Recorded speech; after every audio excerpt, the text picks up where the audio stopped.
guess what? If this team's going to win a Super Bowl, that's who this team needs to be. Whether you score 30 or score 20, 26, whatever it is, they have to dominate up front because that's who they were built to be. That's who they have been.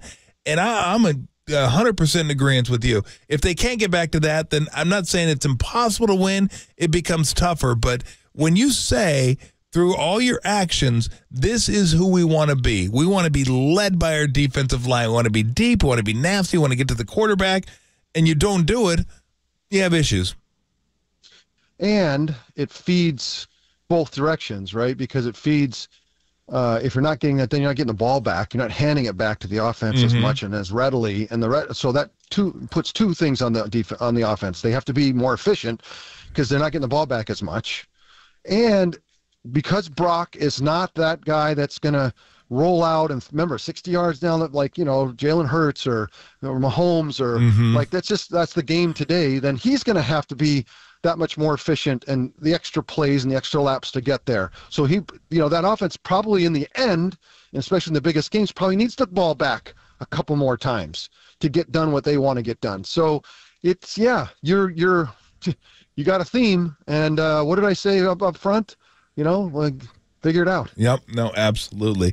Let me ask you about Purdy, because I actually thought he played really well, except for the one pick was inexplicable. I have no idea. And Greg Cosell kind of explained it to us, how the receiver Jennings got pushed out a little bit further than maybe he wanted to and couldn't get back to exactly where he needed to be. Still, if you're Purdy, you can't throw it that far inside. The other interception, look, the time's running out. You're trying to make a play, trying to make something happen. That one doesn't really hit me all that much. But other than that, I mean, he threw the ball really well, made some really, he's really good on that in cut. Sometimes you have to just step back and say this kid's not even played a whole season of games. Yeah. And he's showing up every week and playing really well. Like, just think about just efficiency and the mistakes are, like you said, it's not a 4-interception game. It's not like it's a disaster. There's the Jennings ball, I think Mr. Cosell is actually right? Yep. Because he's saying there's a timing thing. Yep. One thing about Brock does not wait. The ball is coming out. And and I love the I always say anticipatory throwing. Like the ball's coming out and the guy hasn't broken yet. So every once in a while, when you're not on the same page and you don't get the break when you thought, you end up throwing it right to the safety because whether it was later or whether it was, he went an extra step or something, you can say the ball came out. He thought he would meet the ball and it didn't happen. Yeah. So that's on him. That's the job. You can't say, where are you, bro? I thought you were coming in. Like, that is not the way to look at it. Brock, and I'm sure he will say that. It's like, no, that's on me. I don't know, or on me on getting you and I on the same page, but in the end, it's on me. I can't throw that ball and then say, "Oh, where were you?" Because that you want to lose people in the huddle. Go back to the huddle and go, "Where were you, bro?" Interception. Where were you? Yeah, hey, where were you? The ball was perfect. You've said a lot of things I remember over the course of our conversations together. The one I think I remember the most, and I appreciate the most from a teammate. Is once that ball leaves my hands, it's on me. Period. I go, if you wanted to, I remember you telling me, like, if I want to go talk it out with the receiver in the locker room, I'll go do that. We'll have it out. We'll say, where the hell, I can say, where the hell were you in the locker room to him. But when somebody asks me about it or I'm in front of a microphone, that's me. It leaves my hands. It is on me, period. And that has always stuck with me, that the more you do that, the more everyone wants to feel like, hey, whatever happened was my fault. I could have done better. And I've always appreciated that. But that stuck with me. If you don't, you're dead. You're dead as a quarterback. And you can – remember, I always tell you, go to postgame when they ask the losing quarterback what happened. And if he starts to talk about, well, the ball was good, like, forget it. Yep. How many times I do this all the time, but I love it. I so much when I remember sitting on the bench of the game, especially in Candlestick, when something had gone wrong, and I knew, and that was a perfect ball, but big fat defensive lineman put his hand up and blocked, and then went up in the air. I was like, and I so much wanted to get the PA announcer, and just take the mic, just give me the mic for just a couple of seconds, and I'd be like, excuse me, everybody, that was a perfect pass. Perfect timing. The big fat defensive lineman put his hand up inadvertently and tipped it up in the air and ruined everything. Thank you. Carry on. Carry on. Carry on, everyone. You want so bad to do that, but you know that's death. That is death. And so, yeah, that's that first one. But the second one, you know, and again, you could see at the end of games, like Patrick Mahomes and Josh Allen and shedding linemen, and like I loved Brock's scramble. Like that was nifty.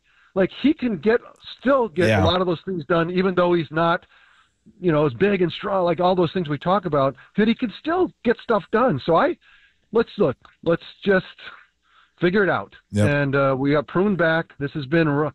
And now we get a challenge of another desperate team that shows up that doesn't think they're 3-3.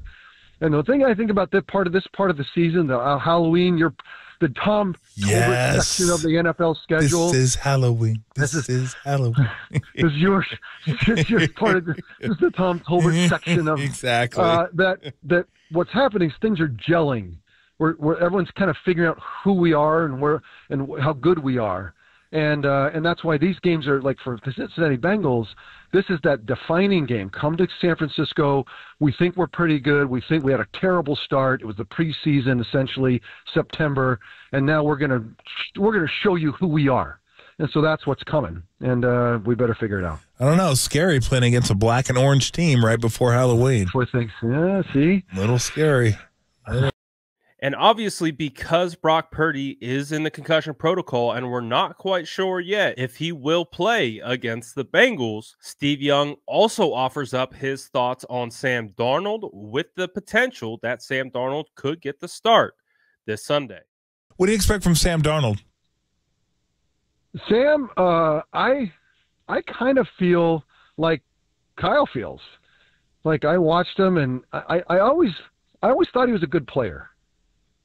That doesn't mean that I absolve him of the mess in New York, and I don't absolve him of some of the messes in Carolina.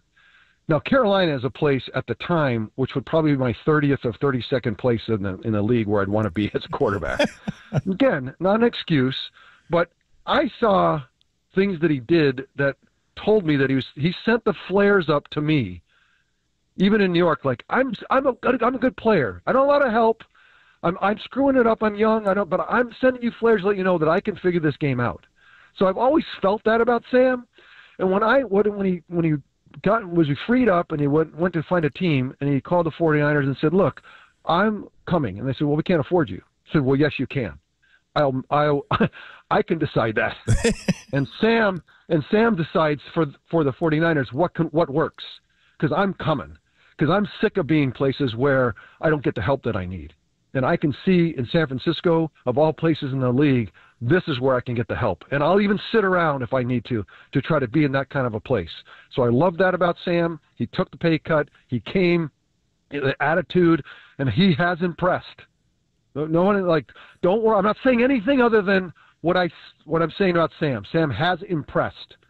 And in that way, if Sam plays, I think there's a lot of confidence that by the end of, now maybe one game is not enough to show that, or maybe things go haywire, but if he had 10 games, I think you would say, "Steve, you're right.